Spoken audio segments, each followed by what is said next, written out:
Persona, the JRPG franchise that outshined its parent series, solidified its legacy, and went on to change the lives of those that played it.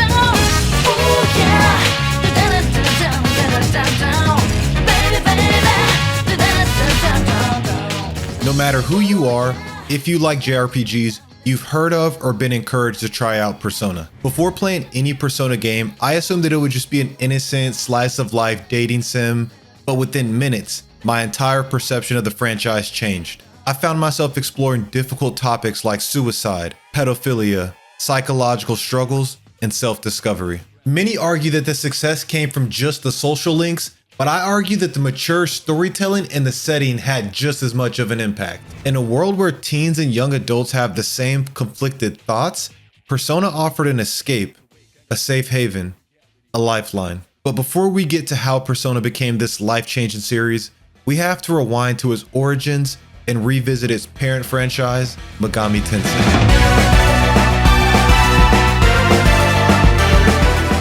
The Megami Tensei series started September 11th, 1987 as a media expansion to the trilogy of sci-fi novels named Digital Devil Stories. The Megami Tensei series released several games under this umbrella, but the one most important to the birth of Persona is Shin Megami Tensei If, the first spin-off of the Megami Tensei series. The story follows a high school student after their school was sucked into a realm of demons by a vengeful student. The goal was to focus on a smaller scale environment as opposed to previous Megami Tensei titles. Megami Tensei If was a big success, and it highlighted just how popular a high school setting was to fans. This positive reception led to the birth of the first game in the Persona series, Revelations Persona, a game constructed around that high school setting. Revelations Persona was the first JRPG in the Megami Tensei series to be released to the Western audience. It quickly became a cult classic and was referred to by many as a sleeper hit, but it marked the start of Persona's footprint in the West. But Persona 1 followed a silent protagonist and a group of high school students who played a parlor game called Persona. After playing this game, the group discovered the ability to summon their personas. The gameplay revolved around this group navigating around their town and fighting enemies using those personas that they unlocked. Dungeons are in a first-person view with random encounters and are controlled by an isometric camera. Battles took place on a grid-based map where players could talk with enemies, rearrange the party on the grid, attack with their melee weapon, or use the abilities provided by their personas. Revelations Persona followed in the footsteps of the success from the Megami Tensei If release, becoming the Persona game with the highest selling first week sales until the release of Persona 5. At the time, this was viewed as a massive success, but it also marked the beginning of a downwards trend when it came to the sales of Persona games. A quick intermission: if you enjoy these high production value JRPG video essays, please consider subscribing to the channel and liking the video to show that. This is going to help me determine if I should continue investing resources in this type of content. But let's get back to the video. Persona 2 Innocent Sin and Persona 2 Eternal Punishment were both well-received games, but they were still just considered cult classics. There were a few changes, but both of the games played similar to Revelations Persona, and sales, like I said, they were trending down from game to game. Atlus wanted Persona to be a bigger mainstream hit, which meant the franchise needed to do something different, something fresh.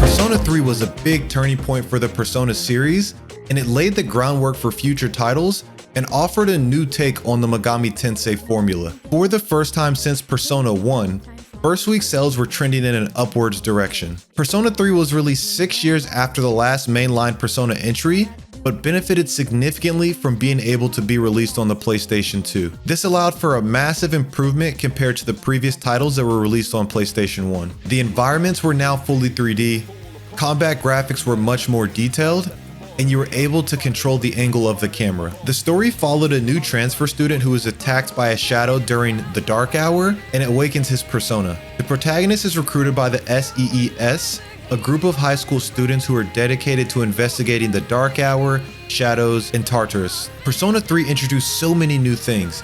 They introduced social links, life simulation, the calendar system, and adjustments to make turn-based combat more strategic. This was the breath of fresh air that the franchise needed. The addition of the calendar system added a layer of time management, making you balance time spent dungeon crawling and doing social activities. On the dungeon side, during the evening, players could choose to visit the Tartarus, the game's main dungeon, where they could build their party's experience. On the days of the full moon, players had to participate in a boss battle to progress the story. The social links and life simulation made the game feel more personable. You felt like you were part of the group of protagonists. These systems combined rewarded you for building friendships, and each dialogue option felt impactful because it affected those relationships you were building with your friends. Incorporating these two things to provide bonuses to gameplay was a genius idea, and it made you spend time strategizing or just enjoying the social simulation side of things. Previous Persona titles took around 40 hours to complete, but with Persona 3 through 5, you got at least 70 plus hours with the main cast. Now, depending on how you game, that could take you months to complete, but that was the beauty of it all.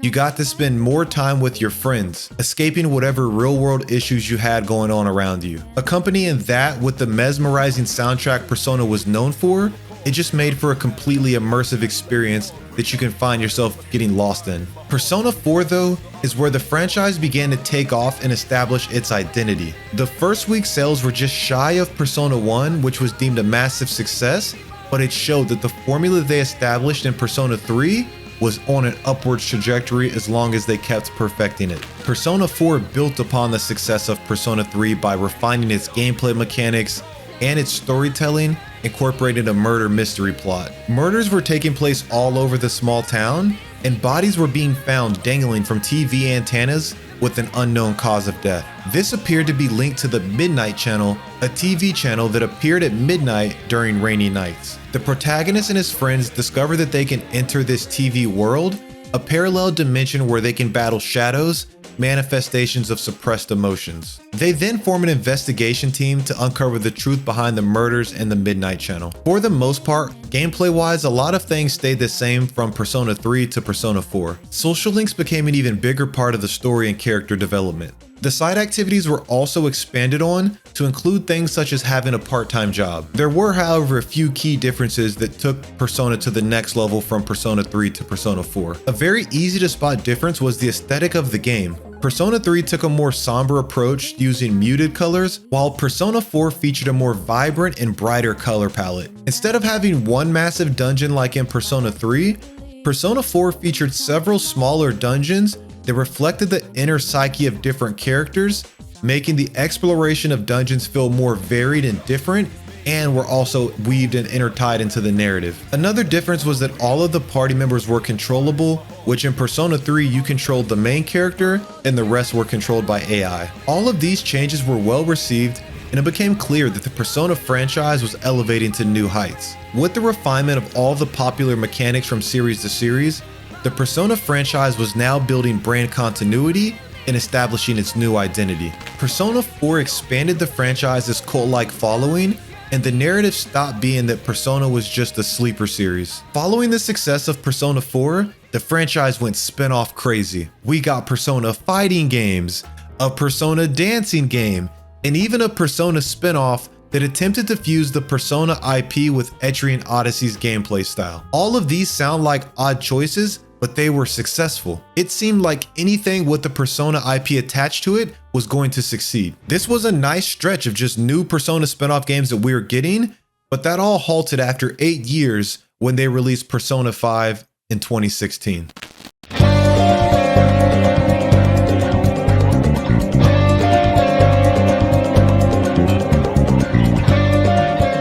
Persona 4 gained the franchise a significant amount of popularity and buzz, but Persona 5 is what brought the mainstream breakthrough. The first week's sales rightfully obliterated the record set by Revelation's Persona, but it also shot through any other previous record set by a Megami Tensei game.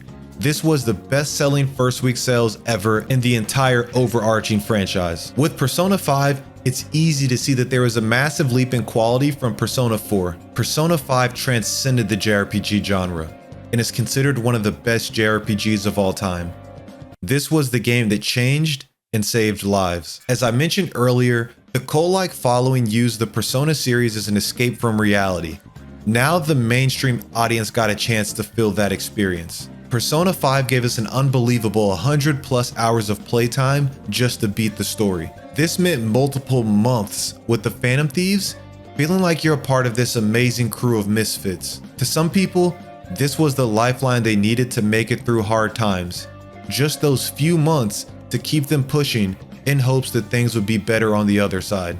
People began to voice this sentiment on message boards, and everyone who felt that way alone in silence now realized that they weren't alone. Not everyone's experience was as drastic as Persona 5 saved my life, but many felt the game left such a lasting impression that it changed their perspective of life. The beauty of it all is that that is what the Persona franchise was built on.